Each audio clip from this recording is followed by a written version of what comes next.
Assalamualaikum warahmatullahi wabarakatuh. Terima kasih sudah mampir kembali ke channel Ozirawa Fitri. Di video kali ini kita akan membahas tentang soal-soal pedagogik beserta dengan pembahasannya. Stay tune ya. Kita masuk soal nomor 1. Dalam mempersiapkan agenda pembelajaran, seorang guru akan selalu terkait dengan silabus dan RPP. Baik silabus maupun RPP, keduanya merupakan acuan rencana pembelajaran. Perbedaannya adalah A. Silabus bersumber dari standar isi dan standar lulusan. Sedangkan RPP bersumber dari standar kompetensi lulusan. B. Dalam silabus dijelaskan metode, media pembelajaran, sumber belajar, langkah-langkah pembelajaran, dan evaluasi secara rinci. C. Silabus berisi kompetensi dasar sedangkan RPP mengarah kegiatan belajar untuk mencapai kompetensi. D. RPP dibuat oleh setiap guru sedangkan silabus dibuat oleh tim guru. E.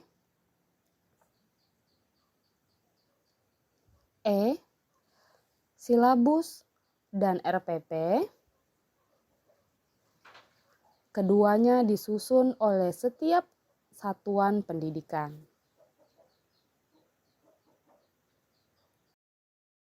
Jawabannya A. Silabus bersumber dari standar isi dan standar lulusan, sedangkan RPP bersumber dari standar kompetensi lulusan. Mari kita bahas Bapak Ibu kenapa jawabannya A. Menurut Kunader 2011, silabus adalah rencana pembelajaran pada suatu atau kelompok mata pelajaran tertentu yang mencakup standar kompetensi, kompetensi dasar, materi pokok pembelajaran, kegiatan pembelajaran, indikator pencapaian, kompetensi untuk penilaian, alokasi waktu, dan sumber belajar. Jadi, dapat disimpulkan bahwasannya perbedaan antara silabus dan RPP adalah terletak pada waktu yang direncanakan atau dicapai. Silabus merencanakan pembelajaran dalam satu semester, sedangkan RPP merencanakan pembelajaran dalam satu kali tatap muka atau satu bagian materi pembelajaran. Persamaan antara silabus dan RPP adalah RPP dirancang apabila silabus telah dirancang atau RPP adalah turunan dari silabus. Jadi jawabannya A. Kita masuk soal nomor 2 Bapak Ibu. Di era modern seperti sekarang ini, peserta didik dituntut untuk dapat belajar dalam segala kondisi. Hal ini karena kemajuan teknologi yang memungkinkan belajar jarak jauh dalam jaringan atau online. Pernyataan di atas sejalan dengan teori belajar. A. Sibernetik, B. Konstruktivisme, C.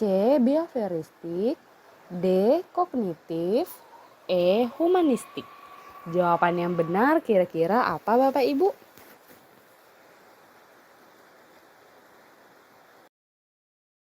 Jawabannya A. Sibernetik.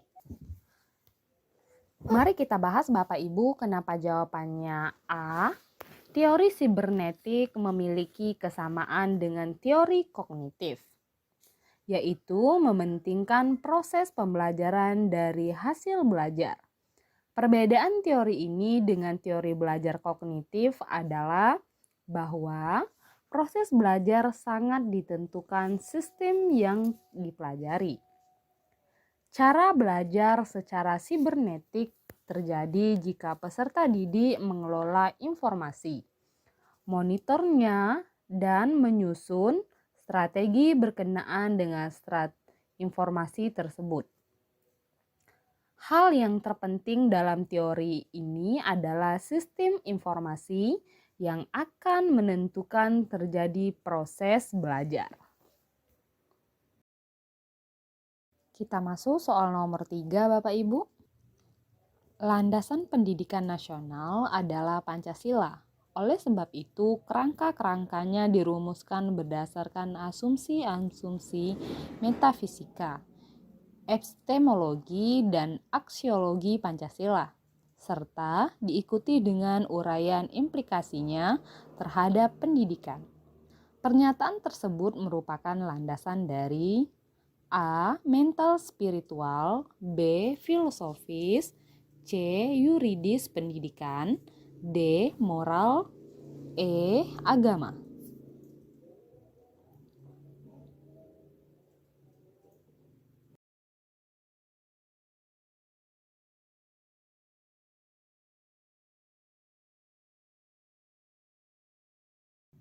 Jawabannya B. Filosofis. Mari kita bahas Bapak Ibu kenapa jawabannya B.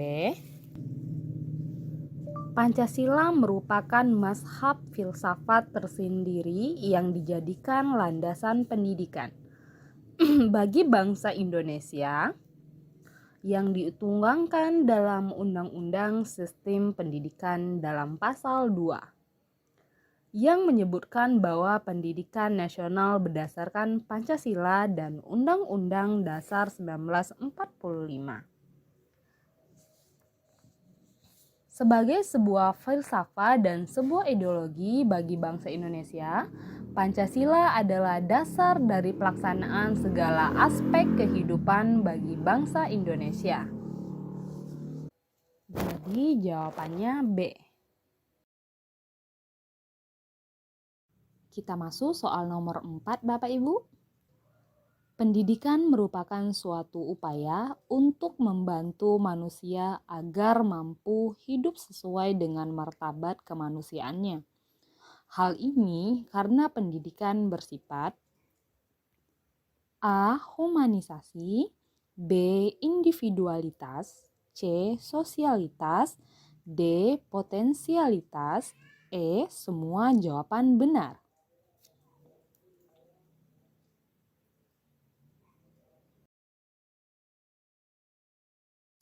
Jawabannya A. Humanisasi. Mari kita bahas Bapak Ibu kenapa jawabannya A. Humanisasi pendidikan adalah proses pendidikan yang ditunjukkan untuk pengembangan potensi-potensi peserta didik sebagai manusia seutuhnya yang dilakukan secara manusiawi, sehingga peserta didik dapat berkembang baik menuju ke arah kesempurnaan. Humanisasi pendidikan merupakan upaya untuk menyiapkan generasi yang cerdas, nalar, cerdas emosional, dan cerdas spiritual. Bukan menciptakan manusia yang kerdil, pasif, dan tidak mampu mengatasi persoalan yang dihadapi. Pendidikan meniscayakan untuk lebih membentuk lebih manusiawi dan tentunya dengan mengedepankan aspek-aspek kemanusiaan karena peserta didik adalah manusia yang harus dimanusiakan.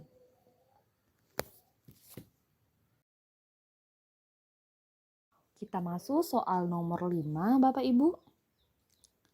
Secara umum bertujuan memberikan bekal kemampuan kepada peserta didik dalam mengembangkan kehidupannya sebagai pribadi, anggota masyarakat, warga negara, dan sebagai makhluk Tuhan. Tujuan yang dimaksud adalah tujuan dari A. Instruksional umum, B. Instruksional khusus, C. Pendidikan nasional, D. Pendidikan sekolah, E. Pendidikan moral.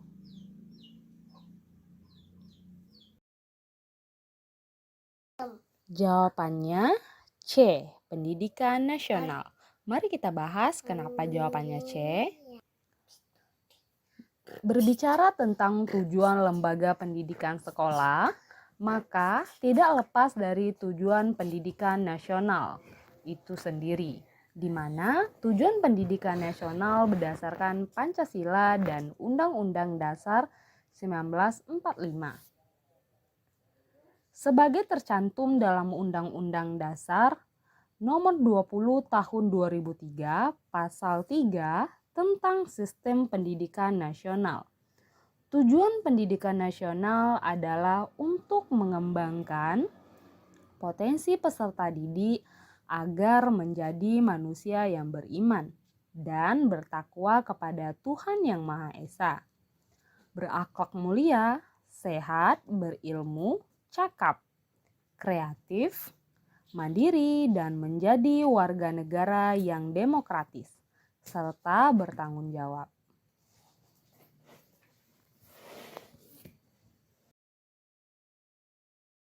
Soal nomor 6. Pernyataan berikut yang relevan dengan prinsip-prinsip pembelajaran Permendikbud RI nomor 22 tahun 2016 adalah: A. Pembelajaran yang bukan menerapkan prinsip bahwa siapa saja adalah guru.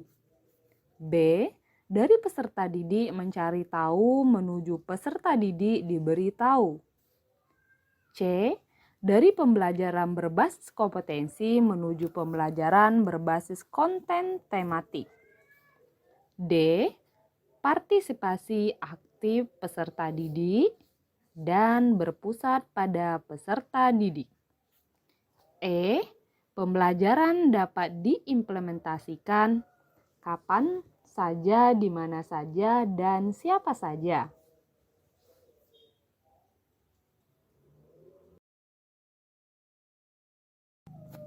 Jawabannya D. Pembelajaran dapat diimplementasikan kapan saja, di mana saja, dan dengan siapa saja. Mari kita bahas kenapa jawabannya D. Dalam Permendikbud nomor 22 tahun 2016 dinyatakan bahwa proses pembelajaran pada satuan pendidikan diselenggarakan secara interaktif, inspiratif, menyenangkan, menantang, memotivasi peserta didik untuk berpartisipasi aktif, serta memberikan ruang yang cukup bagi prakarsa, kreativitas, dan kemandirian sesuai dengan bakat, minat, dan perkembangan fisik serta psikologis peserta didik.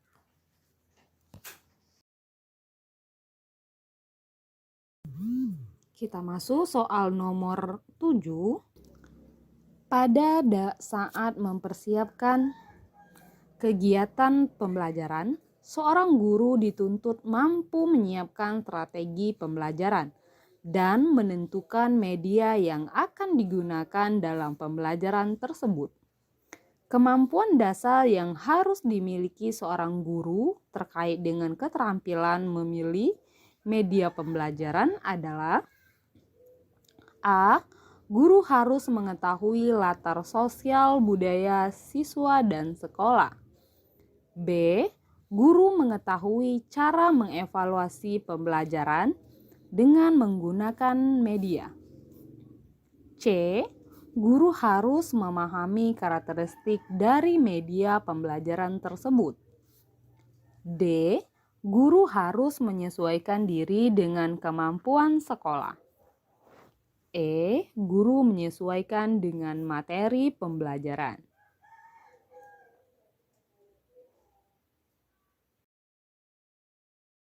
Jawabannya C. Guru harus memahami karakteristik dari media pembelajaran tersebut. Mari kita bahas Bapak Ibu, kenapa jawabannya C?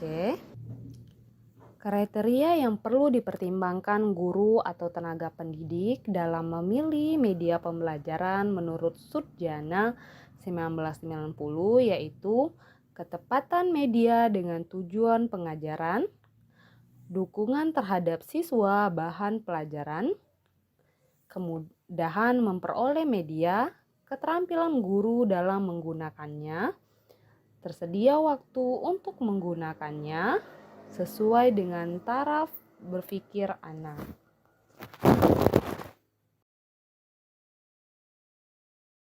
Kita masuk soal nomor 8 Bapak Ibu.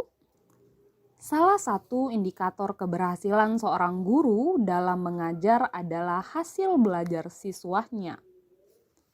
Hasil belajar siswa harus mencakup ketiga ranah kemampuan, yaitu kognitif, efektif, dan psikomotorik. Untuk memperoleh informasi tentang hasil belajar tersebut, itu harus dilaksanakan pengukuran. Pengukuran dapat diartikan sebagai proses A. Memberi bentuk kualitatif pada hasil belajar. B. Menjabarkan skala hasil belajar. C. Mengkuantifikasikan hasil belajar. D. Menentukan tingkat KKM hasil belajar. E. Membuat skor standar hasil belajar.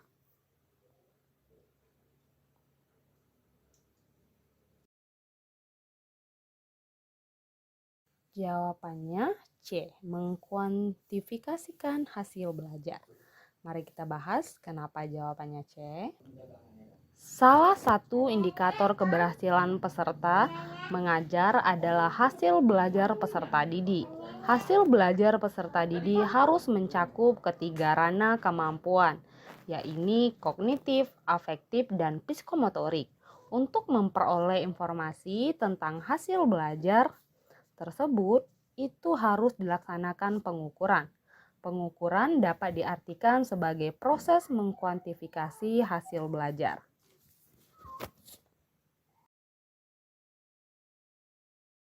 Kita masuk soal nomor 9 Bapak Ibu. Kriteria keberhasilan belajar peserta didik diukur dengan menggunakan kriteria ketuntasan minimal. Kriteria belajar minimal KBM adalah rata-rata setiap unsur dari kriteria yang ditentukan. Untuk menentukan KKM diperlukan faktor-faktor berikut, yaitu A. Kompleksitas indikator, daya dukung, dan kemampuan guru. B. Kemampuan guru, sarana, prasarana, dan intelektual siswa. C. Daya dukung, tingkat kesulitan, dan kemampuan guru. D. Kompleksitas indikator, daya dukung, dan intelektual siswa. E. Kemampuan guru, tingkat kesulitan kompetensi dasar, dan intek siswa.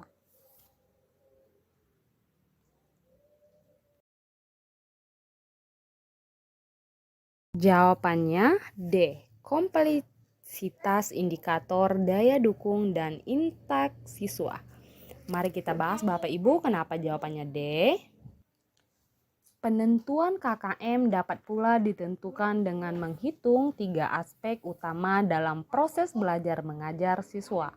Secara berurutan cara ini agar menentukan KKM indikator, KKM kompetensi dasar, dan KKM standar kompetensi. KKM mata pelajaran berikut ini langkah-langkah penghitungannya. 1. Kompleksitas merupakan tingkat kesulitan materi pada setiap indikator. 2. Daya dukung. Faktor ini lebih ditujukan pada ketersediaan sarana dan prasarana yang dimiliki oleh sekolah dalam menunjang kegiatan belajar siswa. 3. Intek merupakan tingkat kemampuan rata-rata siswa.